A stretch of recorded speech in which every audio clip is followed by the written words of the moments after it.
We are Mike and Jeannie, and we restore old houses. In 2021, we moved to South Carolina and bought a 120-year-old Victorian house. Follow along as we put the polish back on this Victorian masterpiece. Welcome back to 1834 Restoration House. It's just me today because Jeannie is out with the seniors at our local church doing something. I'm not exactly sure what, but I'm sure they're having a great time. So you and I are going to get busy and do some real work. Today's program is sponsored by the generous support of our patrons. Your support helps to further our historic preservation efforts. For more information, visit patreon.com/1834 Restoration House. The dead heat of summer has finally left us, well, temporarily, but today is cool and dry. I'm taking advantage of that because I'd like to finish this project here. Some time ago, we took this door off the closet and we did some artificial darkening experiments to see if we could make it look more aged than it really was. Well, it didn't turn out as good as I thought.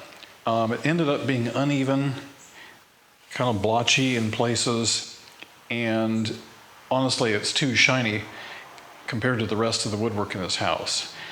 And we've actually had a couple of people comment on that recently who've watched those old videos, and you're absolutely right. This is not how we want it to look. We want it to look like the rest of the wood in the house. So today, I'm going to strip the finish off of here and show you how easy that is. This door is finished with about 8 coats of shellac, which is really too much, and that's why it's shiny. We're not after that kind of a look. But the shellac finish is very easy to apply. It's also very easy to remove. Now, one of the things that we did when we applied this finish is we took a dye and we added it to the shellac to make it darker. And it did darken up a little bit. And then with each successive layer, it got darker. And then at some point we switched to a clear. In theory, that would have been fine, but we didn't get enough darkening early on. So we ended up having to build up too many coats of shellac, which made it shiny. So let me show you what we've got. We have a can of denatured alcohol, which is the solvent for shellac, a bag of rags, and the all-important protective gloves, because while it's not toxic or dangerous, this stuff here, the denatured alcohol, will just dry your skin out, and it gets really uncomfortable after a while. So I like to wear gloves. You know, these gloves here, these are probably almost 20 years old. It's taken me this long to get through a box of Kirkland gloves. I had the windows open in here because alcohol vapors evaporate quickly and they'll quickly fill the room, and it can get pretty ripe. So let's make sure we got some good ventilation. So what I like to do is take a Scotch-Brite pad and I'll just put some alcohol into it. Now I'm going to spill it on the door. I really don't care because I'm taking the finish off. But just start rubbing like this. And the denatured alcohol will cut right through it and get down to the bare wood without doing any damage. Then I just simply wipe it up with a cloth like that. See, now this whole section here, I'm down to bare wood, and it was just that easy. I'm a big fan of shellac because it's so easy to work with. But one thing you want to be careful of is if you have shellac on your floors, make sure you don't spill this on there. And even if you just have any other kind of wood finish, it's probably a good idea just to make sure that nothing is down there that is unprotected. But see how easy that comes off? It's so easy, so smooth. Might have to pick off a little bit now and then. But generally it takes a couple of times going over it with your pad and your Scotch-Brite and your rag.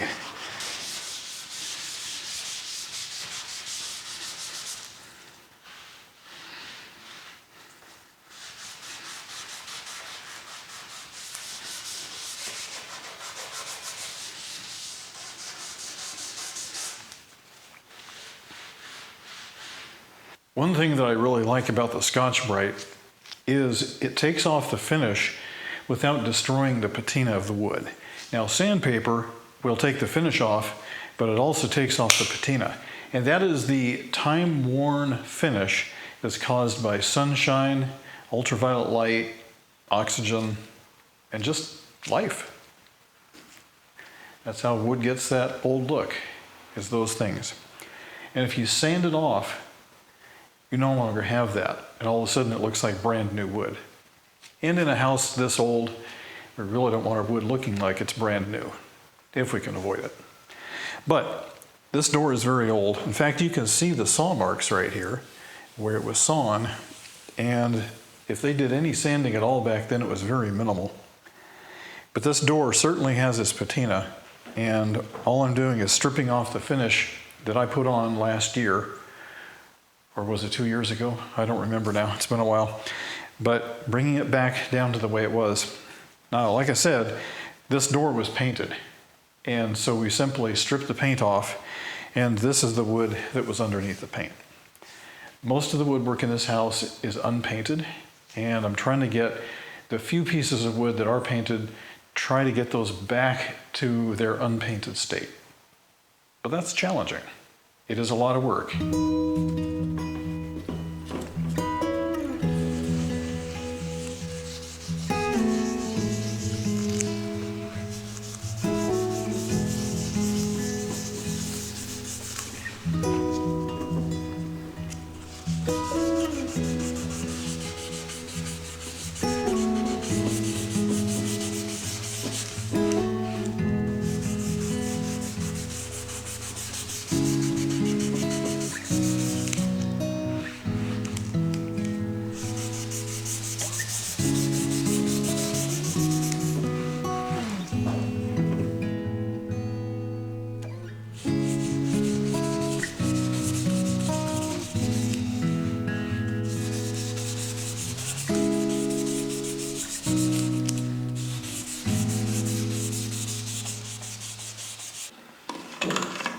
I'm going to jump the gun a little bit and show you how to do the final finish on this.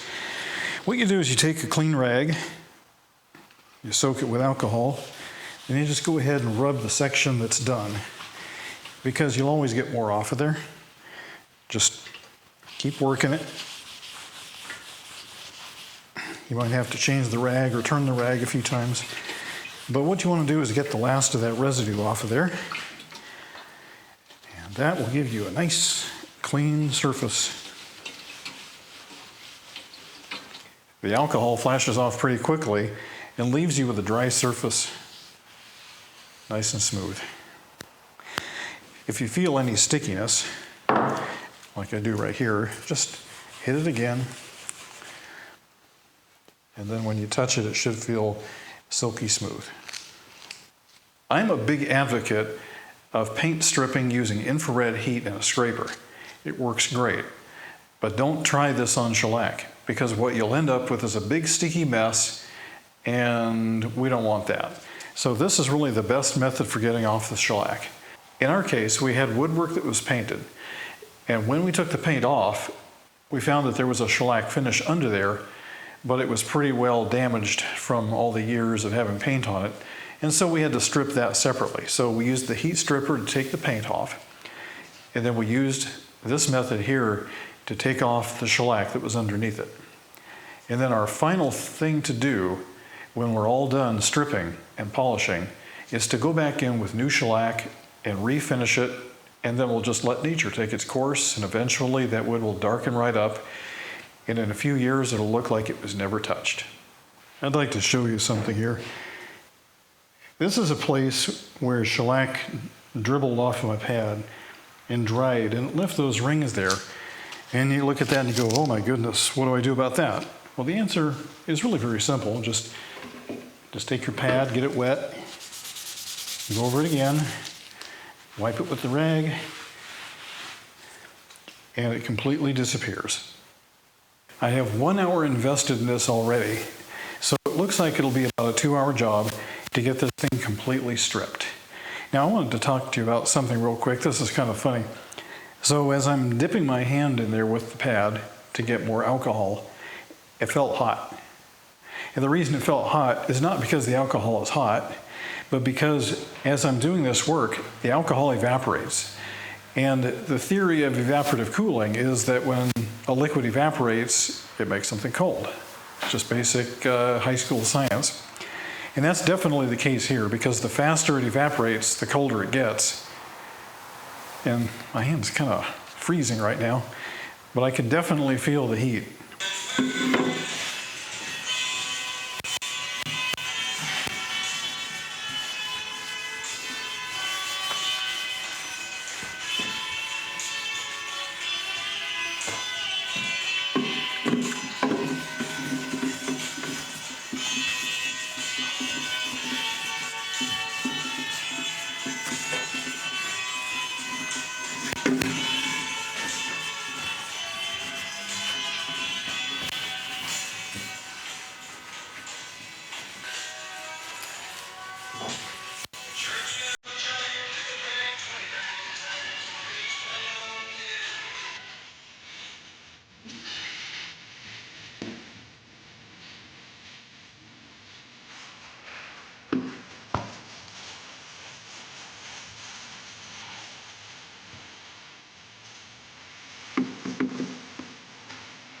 All right, I got good news. It's been about 2 hours worth of work here. I got everything cleaned up. We're back to bare wood again. Now, what's the next step? That is to get some fresh shellac, lay it back down on here, and make the door look, hopefully, like everything else in the room. Can you believe what's happened to the price of stuff? I mean, look at this. This is a quart of clear shellac. When we first started this channel, we bought the stuff by the gallon for $11 a gallon. This quart was $25, which is another good reason why to dilute shellac. So I'm gonna go ahead and open this up real quick. I usually like to get in here and just stir it up, just to make sure that everything's good. There's usually some stuff at the bottom. It should be kind of a caramel color, and when it first opens up, it's kind of dark. I'm not sure if you can see this on the camera, but it's definitely turning like a caramel color. Or like maybe some coffee with creamer in it. Unfortunately, Jeannie is not behind the camera, so I'm kind of winging it today. So there we have it. Now I'm going to go ahead and pour some in this container. We don't really need a whole lot. And if it spills, it's not the end of the world because we're putting it on the door anyway. But let's go ahead and just cover it up so it doesn't evaporate.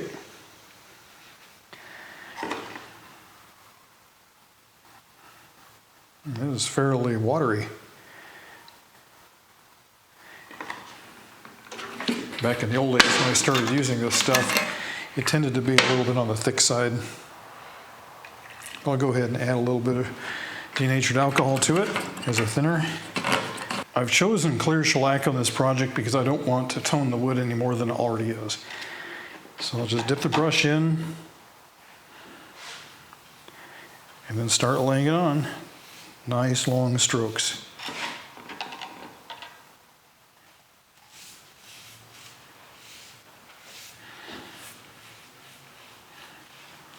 I just want to make sure that I get the wood wet.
All right, that is a single coat of shellac. That's going to dry down mostly flat, maybe just a little bit of a satin finish to it.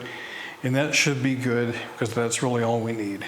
If we go too much more, then it starts to get shiny, and that's not what we're trying to do. Now, we've lived in this house long enough that we've been able to see some changes over the time that we've been here. The baseboards that we stripped, and in fact the ceiling that we stripped, were kind of lighter color when we first stripped them, and that's because they've been under paint all these years. But in the time that they've been stripped, the sunlight and the effects of sun for the last couple of years has actually darkened that wood down to more of what we would expect for vintage woodwork. Now, if you have a house with dark, that was loud. If you have a house with dark vintage, if you have a house that has dark vintage woodwork in it, I would say leave it alone because that's part of the character of the house. If you strip that off, you're going to end up with wood like this. Now, we didn't have that option because we don't have that kind of dark wood in most of the house, except maybe this room next door over here, which we are not touching. But you want to try to maintain the oldness of your house to the greatest degree that you can. Everything is dry now, looking good, feeling good, but most important, it's the same color as the floor, which is the same color as everything else. Now, I wanted to show you this piece of wood right here is the same species that this door is made of. That's a southern yellow pine. And they were able to get knot-free wood, which is really great. So there's no knots anywhere. It's all clear. But this is what it looked like when it was new. It might have been a little bit blonder. But as you can see, over time, wood darkens up. And that's how it gets that beautiful patina over time. And the shellac just protects it. There is one more thing I need to do before I put the door back on. I need to remove the paint from the inside of the door frames, at least at the point where the door goes. The reason we took it off of here in the first place is so we could get at it. And we just never got back here to finish it. So I'll go ahead and do that now.